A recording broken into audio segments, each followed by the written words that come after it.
So we came up with this kind of alternative to a sticky date pudding. We've called it a hot date pudding, which is just gorgeous, and it's wonderful to have on a date if you go on a date. This is so beautiful in the sense that the sauce is, as Hayley has told me, is very similar to butterscotch sauce. And how amazing is that, to have something so rich and hot and gooey and having something that serves your organs and you don't have that sugar coated crash afterwards. One of the tips with the hot date pudding is I've used kamut flour, and kamut flour is an ancient grain as such. So we have the spelts, we have the rye, we have the kamut, we have sorghum, we have wheat, we have all different types of different wheats, and I've chosen really the ancient grains, which in my understanding haven't been touched too much by human interference. So the grains are quite, they're an old seed, and it's quite a how can I explain this? Earthy, nutty kind of a wheat flour, which is special, I think, and it has a lot of guts to it. If you can't find kamut, use spelt, and if you're gluten-free, use the gluten-free flour. And what I recommend you do, instead of buying those pre-packet gluten-free flours out there, is use a product called cassava. Cassava is a root of a plant, and it's a wonderful flour. And I mix rice flour and cassava flour together to make a gluten-free flour. So connect with me if you want to do that, and we'll go over quantities with that. So I've used kamut, I've used dates, I've used baking powder, so I've got all my dry ingredients together and I've put it just there. Really important that you do that and mix that really well, that baking powder through there, making sure it's aluminium free. Very, very important. So just check the label on your baking powder when you're out shopping or if you have some at home, and really make sure that's aluminium free. It's really quite important with the studies and the science around fluoride and aluminium these days, so keep that in mind. So all my dry mix is there, and all my wet mix is here. And so what I've done to actually make this cake is I've made a mix with bananas and apples, which is quite extraordinary and quite tasty. And I've added coconut water, coconut oil, vanilla. I'm just reading my list here, and I get shocked when I read it as well. It's quite beautiful. And eggs. And the banana and the apple have really taken this cake to a little bit of a fruity level, but I've added nature in there in its whole form.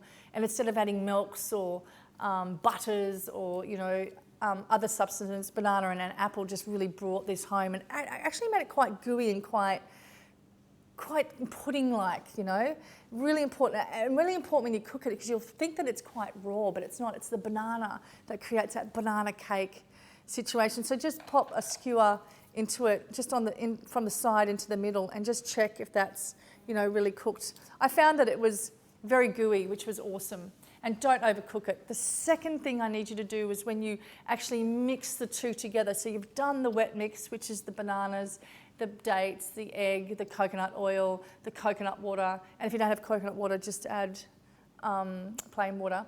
I've mixed the two together, and then I've poured them into coffee cups. And as you can see in the photo, I've just grabbed any coffee cups I've had like this, and I've just put some coconut oil in here just to cover that so it doesn't stick too much to it. Then I've got a baking tray and filled it up with water, so the water comes to about here. This has really allowed this pudding to cook evenly and on a slower temperature throughout the process, especially the water coming to here, because that water's nice and hot in the oven, and this is in there, and it's just, that steam has made this really quite soft and kind of melty hot pudding, which is so awesome, because it's borderline a sponge cake, but all that moisture in there, and that steam coming through from that water really made this spectacular. Now, if you don't want to use a coffee cup, don't worry, just put it into a tray, a baking tray, and have it quite thin, and sit that baking tray into some water as well, making sure the water doesn't go over the top, really important.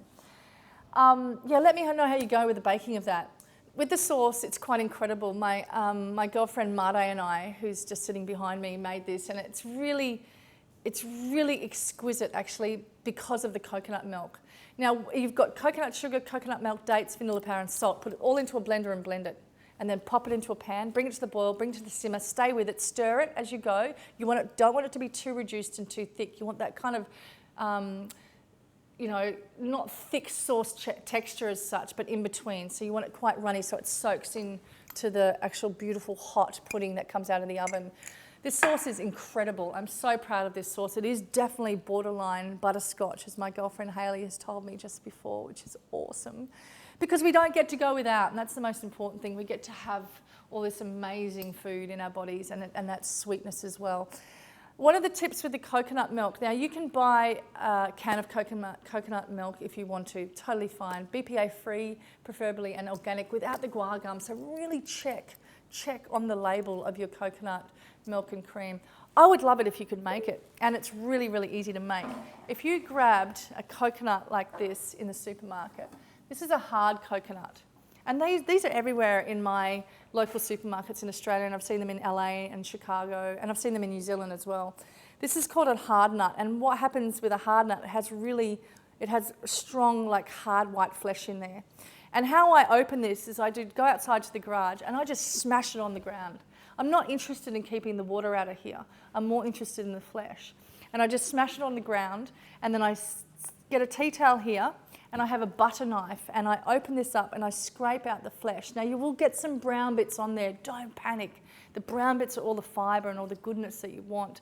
You just want to watch out for the hard shell, you don't want that. You want to get a butter knife and you want to just kind of have this on a tea towel and just want to scrape that out. So you're going to take all the flesh out, you're going to pop it into a Vitamix or a blender, you're going to add 2 litres of water, and you're going to push play, you're going to stand back for about 30 seconds, and then you're going to strain it through a nut bag, and you've got coconut cream and coconut milk, just like that.